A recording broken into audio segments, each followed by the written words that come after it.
Ассалаумағалейкум достар, сіздермен бірге Марфуға Шапиян. Әдеттегідей менің YouTube каналымда кездесіп отырмыз. Бүгін менің каналыма, яғни мен қалай орамал тақтым айдарыма қонақ келіп отыр Құралай ханым. Біз журфактан білеміз, өзі журналист, продюсер, қазіргі мықты мамандардың бірі. Каналыма келгеніңізге көп рахмет, өзіңіздің оқиғаңызбен бөлісуге келгеніңізге. Жалпы енді жаңада айтып жатырмын, мен бұрыннан журфактан білемін, бұрын орамал тақпайдысыз. Орамалға келгеніңізге жалпы көп болған жоқ. Бір жарым жыл шамасында болды. Бір жарым жылдай болды, бертінде. Қандай шешімге қалай келдіңіз жалпы? Сол қызық болып тұр. Не нәрсе әсер етті?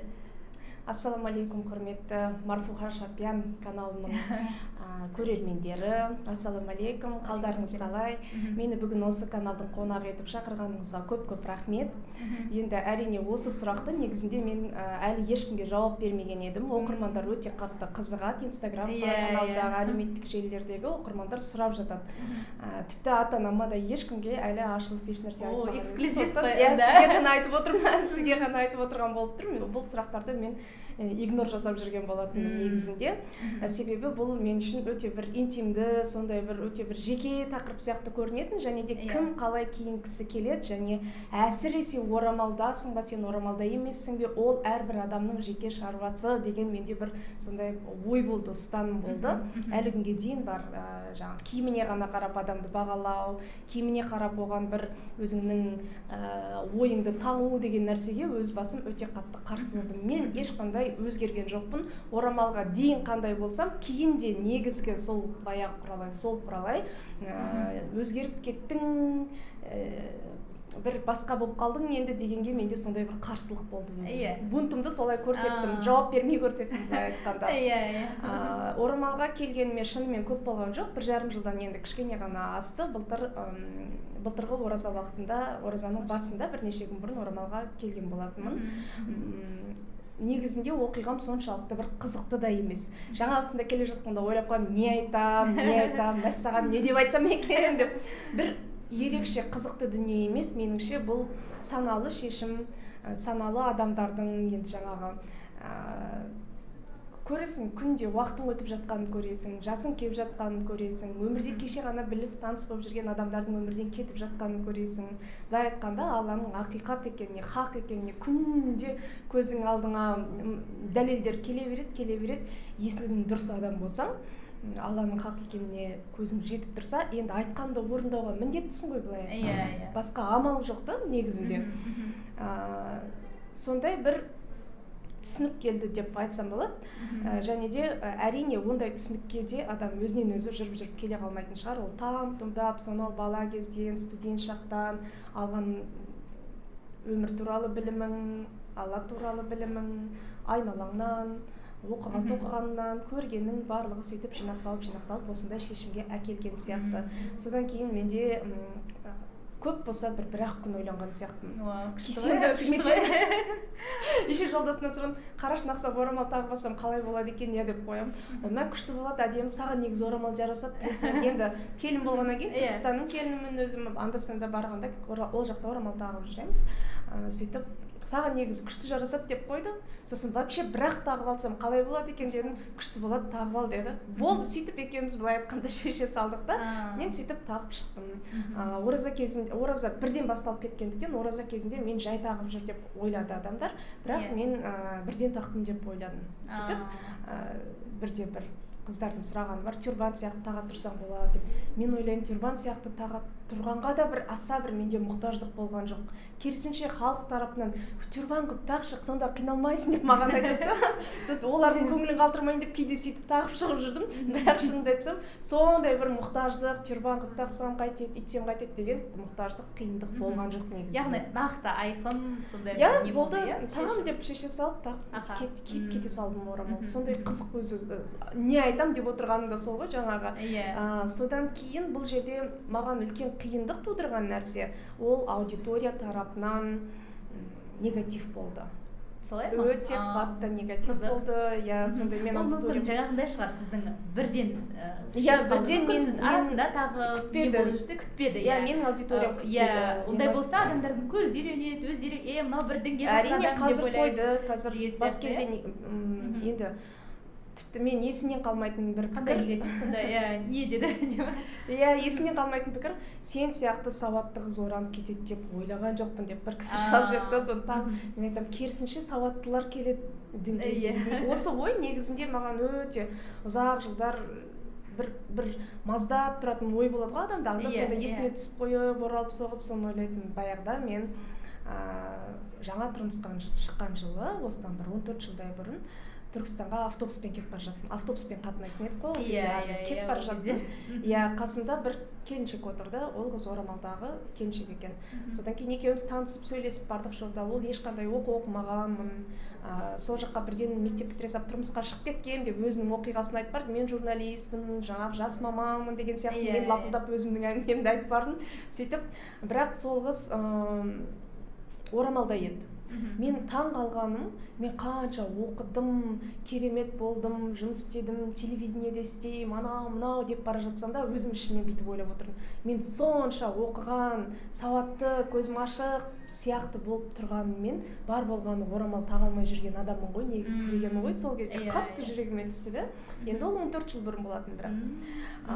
Сол ой маған үнемі айналып келіп соғып тұратын. Сонда орамал тағу немесе дін жолына келу деген нәрсе бір адамнан аса бір білімді болуды, сауатты болуды да қажет етпей ме деген сияқты. Ол Алла тағала жүректі ашады ғой, жаңағы айтып жатырмын да, адамдар ойлайды ғой, мысалы сауатты болып, сен қалай неге келдің, немесе осындай деген. Ол емес та ол жердегі мәселе. Алла тағала ондай емес екен.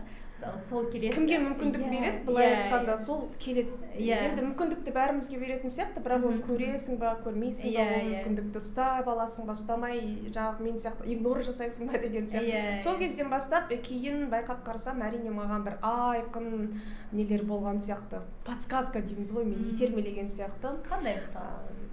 Мысалы, біз осыдан жаңа үйленген жылы, тағы да осыдан 14 жыл бұрын, 13 жылдай бұрын баламыз бар, ол кезде Қытайда тұрдық. Мен жолдасым Қытайда жұмыс істеді, оқыды, сол жақта сөйтіп Қытайда тұрды. Оған практика қажет болып. Бірде сол жақта Үрімші қаласында тұрдық, бірақ қытайлардың арасында, Қытай компаниясында жұмыс істеді. Кішкентай баламен мен үйде болдым, ол жұмыс істейді. Сөйтіп бір күні түс көрдім, түсімде өзімнің мектепте оқыған ауылымды, сол ауылды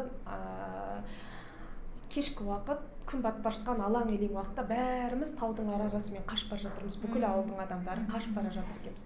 Енді бұл түс соншалықты мен жүрегіме қатты әсер еткен түс болғаны сонша, қанша жыл өтсе де мен ұмытпаймын да бұл түсті.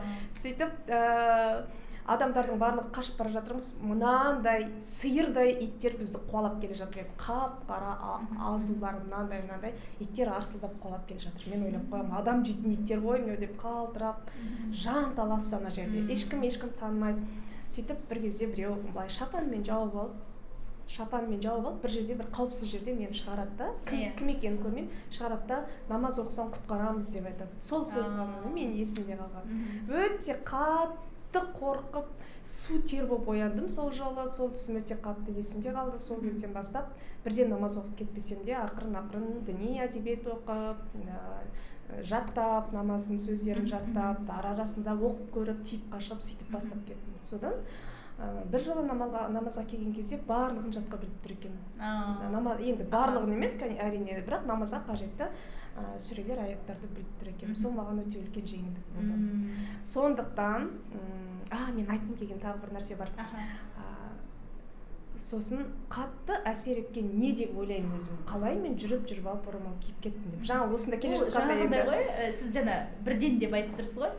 Жүріп келе солай. Бірақ ол көрдіңіз бе, сіз ана 14 жыл бұрынғы нелерді айтып жатсыз ғой. Ол сіз былайша айтқанда сол дайындық болған бір жолда. Қадам. Енді мынандай нәрсе бар. Орамал кигеннен кейін, ол орамалмен жүріп қалу, сол қалу деген нәрсе бар екен да. Ол да басқа әңгіме екен.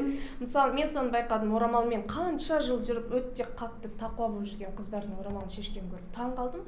Одан кейін өзімде де мысалы мына көйлекті қазір шашты жайып жіберіп кисем күшті тұратын еді деп ойлайтын сәттер болды бас кезінде. Бас кезде мен ешқандай дайындықсыз былай айтқанда көйлегім де жоқ, ұзын етекті, юбкам да жоқ, орамалым да жоқ. Сөйтіп бұрқ етіп бір күнде кіріп кеткеннен кейін мен енді лекерлеп не бар соны киіп жүре бастадым. Бұл өте қиын болды, жараспайтынын түсіндім, бір-бірімен жараспай қалады, маталары келмейді, түстері келмейді деген сияқты. Сонда да бірақ тастамадым. И сол кезде мені орамалды шешіп тастап кетпеуге әсер еткен, мотивация болған нәрсе, жай ғана орамалмен жүргеніңнің өзі саған сауап деген дүние маған күшті әсер етті да. Жай әшейін жүресің, бұл мынандай нәрсе ғой. Бізде продюсерствода, мен де уже продюсерствода жүргендіктен осы бағыттағы мышление қалыптасады ғой, бәрі осы бағытта ойлайсың, табысты ойлайсың, табыс табу керек, құр жүрмеу керек деген сияқты. Енді мен құр жүрмеймін, орамал тағып жүрсем де табыс тауып жүретін болып тұрмын ғой. Күшті емес пе? Содан кейін бұл енді жеке адамның ерекшелігіне байланысты шығар, өйткені мысалы мен мақсатқа жетуге бағытталған адаммын, нацеленный, мақсатқа жеткіш. Галлап тестін білесіз ғой, мен тіпті Галлап тапсырған кезде де ең бірінші орында очевидно менде. Үнемі сондай тесттерден ол да анықталады. Содан кейін мақсатқа жеткен кезде ләззат аламын, былай процесстен емес, маған соңғы конечный точкаға жету галочка керек болып тұрады. Енді мен былай ойлаймын, біз қазір ертең осы дүниеде жүргеніміздің бәрі әйтеуір бір жерге ертең барамыз ғой, жарайды, қазір ол ондай мұндай неше түрлі даулар да бар. Ертең барлығымыз осы жерден кететініміз хақ. Кеткен кезде бір жерге баратынымыз хақ әйтеуір да. Ол не тозақ болады ма, не болады ма. Бірақ бізге қазір осы уақытта белгілі бір ғана подсказка бар. Осы айтқанымды орындап жүріңдер, сол кезде сендерге жақсылық болады деп тұр. Енді мен айтам, бұл жерде мен күмәнданып, мүмкін бұлай болмаса ше, мүмкін ол өтірік шығар, мүмкін ештеңеде мені күтіп тұрған жоқ шығар, онда орамал киіп не қылам деп ойлап жүре беруге болады. Ал егер де былай ойласақ, ал шын болып қалса ше соның барлығы, шын болса, Әли сахабаның сияқты, барлығы шын болса, өтірік болып шығатындай жағдай болса, онда сен ештеңкені жоғалтпайсың. Орамал мына жақта неге киіп жүрдің деп ешкім ұрыспайды, неге сен намаз оқып жүрдің деп ешкім ұрыспайды да, былай айтқанда. Шын ғой, барлығы ақиқат, бірақ енді сондай күмәні бар адамдар үшін айтып жатырмын. Сол күмән, ол ақиқат па, рас па, сен білмейсің, о дүниеге барып келгендер бар ма екен деген сияқты тіпті скептик адамдар бар ғой. Соны ойлаймын, сен о дүниеге барып келуің шарт емес, бірақ саған осы жерде бір подсказка беріліп тұрма, соған жабысайшы деймін, жабыс соған. Ана жаққа барған кезде, егер ол жоқ болып қал, жарайды, жоқ деп ойлап тұрсың ба, күмән жоқ болып қалған күннің өзінде, саған ешкім неге орамал тақтың, неге намаз оқып жүрдің деп жазаламайды. Керісінше намаз оқып орамал тағып жүрген болсаң, ол кезде жаңағы неңді аласың, өзіңнің сауабыңды аласың, уәде етілген дүниеңді аласың деймін да. Сонда былай қарасақ, күмәнданып жүрген кезде біз керісінше минуста болады екенбіз. Біз минуста боламыз. Не де болса, бәлкім осы, ал болып қалса ше осы дүние деген логикаға салып жүретін болсақ, ол кезде керісінше екен. Енді бұл мен айтып жатқан жаңа бастаушылар, келе алмай жүргендер, ертең орамалды киіп алғаннан кейін ол мәнін түсінбейтіндер деген сияқты өте көп күмәндар болады. Но мен өзімде ондай күмәндар болған сәтте мен құр жүрген жоқпын, бәрібір де өстіп жай орамалды кигеніммен уже табыс тауып жүрмін деген қатты көмектесті маған. Жақсы не екен да, ой екен, орамалмен жүрсең де? Жай жүрсең, былай да, мысалы, жай жүруің мүмкін. Орамалсыз жүр, таңертеңнен кешке дейін жүресің. Орамалмен жүрсең де тура сол жолды жүресің, тура сол өміріңді сүресің, бірақ табыс тауып қайттың да мына жерге. Күні бойы сол бір күндік өміріңнен табыс тауып тұрсың. Дәл солай сен сол күніңді сүруің мүмкін еді, ешқандай табыссыз, керісінше минус жазаланатындай өмір сүруің мүмкін еді сол уақытыңда. Сол нәрсе маған күшті, өзім қуанып қоямын. Кей күндер болады, мынандай ештеңке істемеген, бір өзімнің жоспарларым бойынша бір нәрсені жоспарлап алып орындай алмайтын күндер болады ғой, ерінесің, ауырасың, қыдырып кетесің деген сияқты. Ол күндерде бұрын менде мынадай сезім болады, бүгін түк істемедім, күнім бекер өтті деген сияқты. Ал енді қазір ойлаймын, намаз оқыдым, орамалмен жүрдім, ең басты нәрсені істедім, ал басқасын соншалықты маңызды емес. Машалла. Ең главный нәрсені істедім ғой деп өзімде өзім сондай басатын кездер болады. Машалла, күшті идея, күшті инсайт та. Ал жаңа айтып жатсыз ғой, намазға келген уақытыңыз ол қалай болды? Мен намазға келген уақытымды нақты мынау деп айта алмаймын, өйткені мен Аида деген құрбым бар, екеуміз жатақханада бірге тұрған кезде, журфактың жатақханасы 5-ші кішкентай еді, бөлмелері осы мынадай ғана еді, сол жерде екеуміз таңертең 4-те тұрып бір кездерде намаз оқитын болдық. Сөйтіп тізелеріміз сарт етіп бір-бірімізге соғылады да, сол кезде жартысын оқып, жартысын оқымаймыз, әйтеуір жерге қағаз қойып оқимыз, сөйтіп сол кезде екеуміз оқып бастаған едік. Ең алғаш бастаған кезім сол негізінде. Бірақ одан кейін әрине тұрақты түрде оқып кеткен жоқпын. Одан кейін үзілді, тоқтады, тұрмысқа шықты, балалы болдым, арасында токсикоз дегенің бар, сөйтіп үзіліп, жылынып, сол орамалға дейін біраз уақыт бұрын бастадым. Жай ғана өзімнен өзім болды. Ол да сондай. Жаңағы секілді белгілер болған жоқ па оның алдында?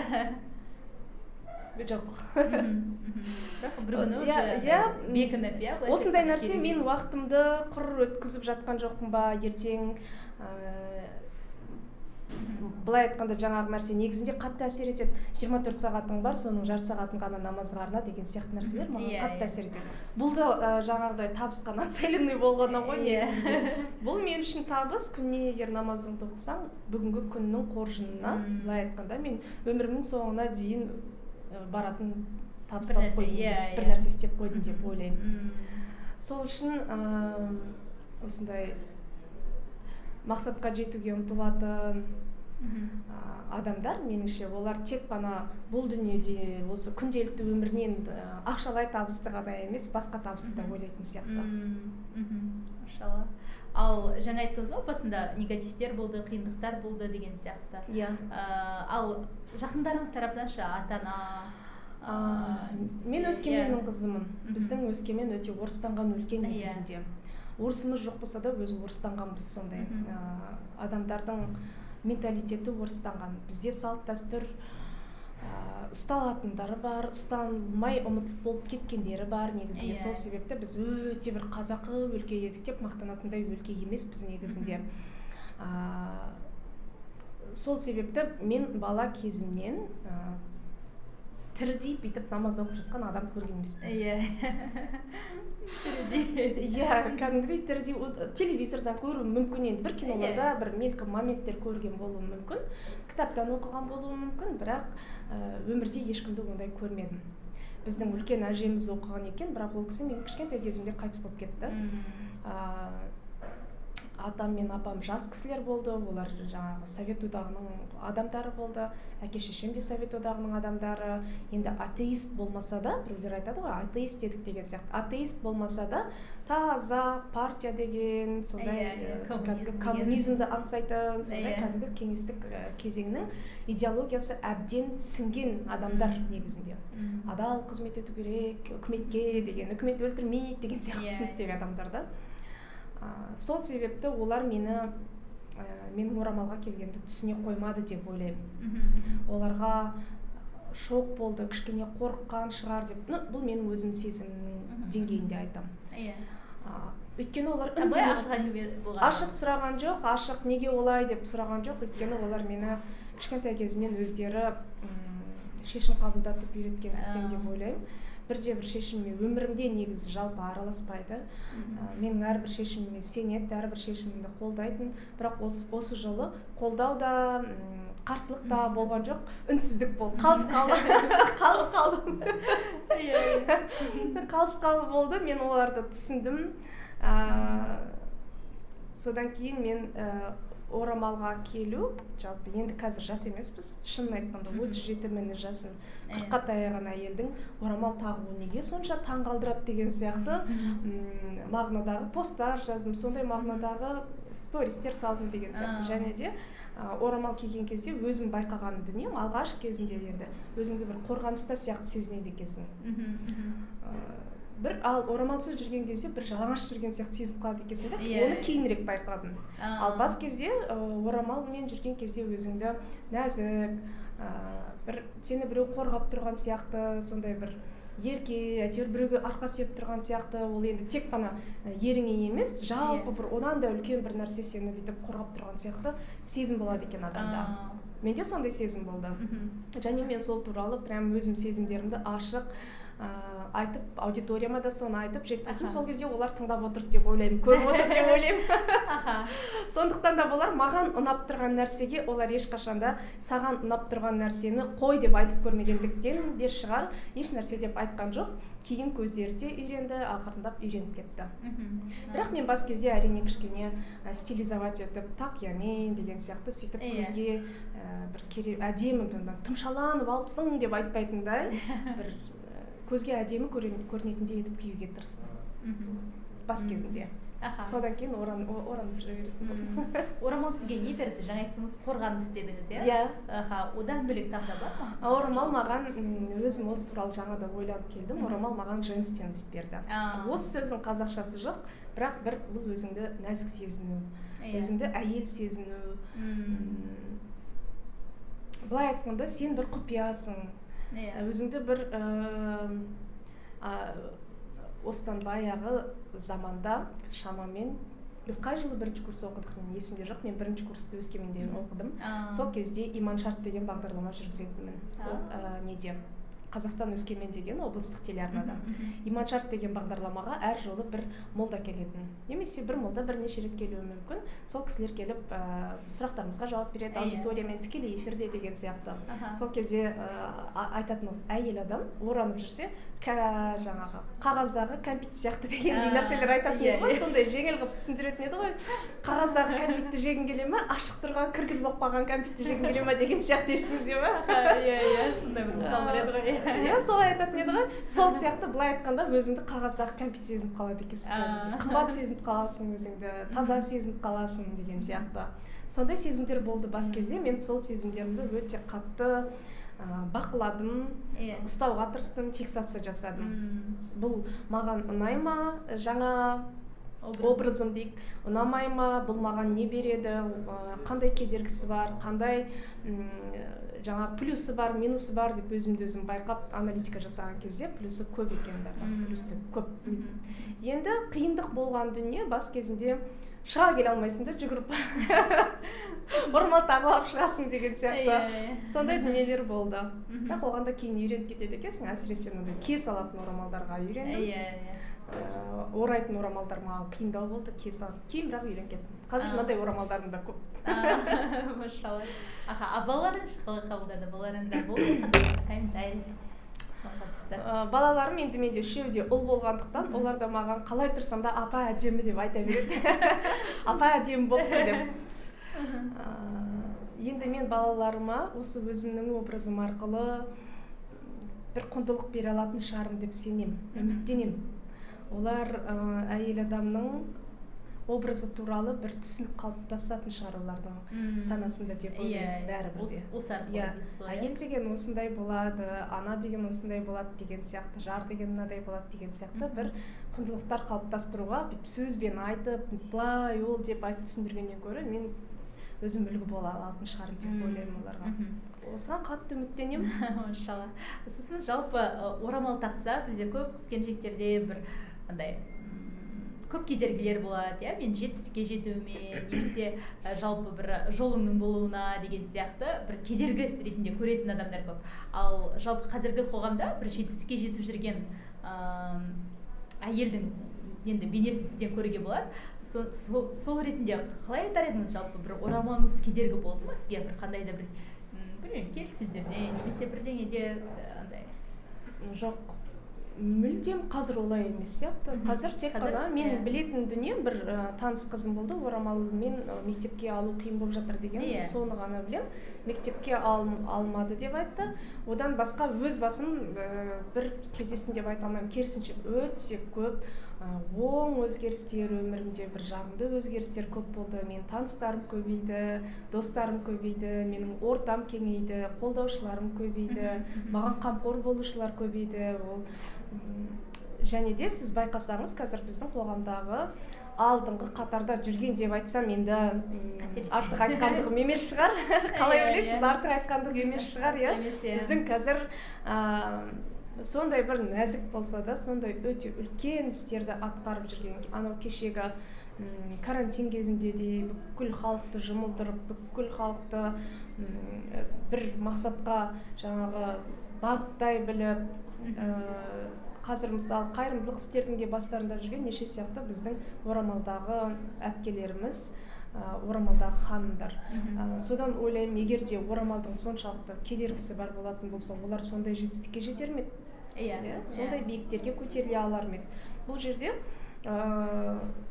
орамал кедергі болады дегеннен гөрі, Алла сізге қалай көмектеседі, тағы да сол плюс жағын ойлайтын болса, мысалы өте үлкен көмегі болады ғой бәрібір де. Алланың өзі сізді қолдап тұрса, сізге басқа не кедергі болуы мүмкін. Түсінікті. Өйткені енді бұны сұрап отырғаным, көп деген қыздар жазады да, жаңағыдай.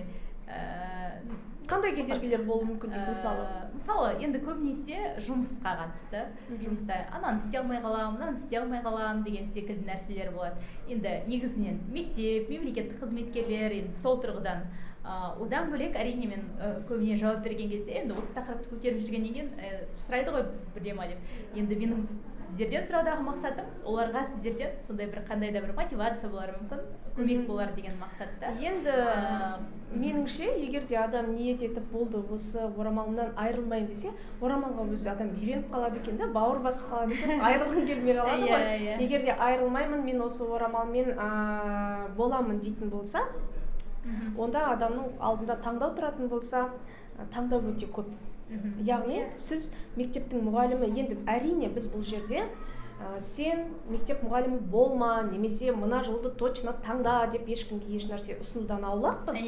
Бірақ менің айтқым келетіндігі, адамда әрдайым таңдау бар, және де ол таңдаудың спектрі көп. Біз осы таңдау мүмкіндігі бар екенін ескере бермейміз. Тек қана сол жаңағы мен жұмыс істей алмай қалам, онда деген ойға қадалып қалса, ол осы жерде тұрасың, мен ештеңе істей алмаймын деп, Ал егер де тағы не істеуге болады, мен не істей алатын едім, қалай табыстауға болады деген сияқты басқа варианттар іздейтін болсаңыз, ол кезде сізге вариант міндетті түрде есіңізге түседі. Қазір жаңа мамандықтар бар. Баяғыдай 4 жыл бакалавр оқу шарт емес, басқа магистратура оқу шарт емес. Қазір сіз бар болғаны, менің өзім алған жүздеген, мыңдаған шәкірттерімді мысалға келтіре аламын. Жаңа мамандықты игеріп алып, мысалы кезінде мұғалімдікті бітірсе де, қазір декретте отырған қыздар қаншама. Мысалы копирайтерді оқып алады да, жазуға сәл қабілеті бар.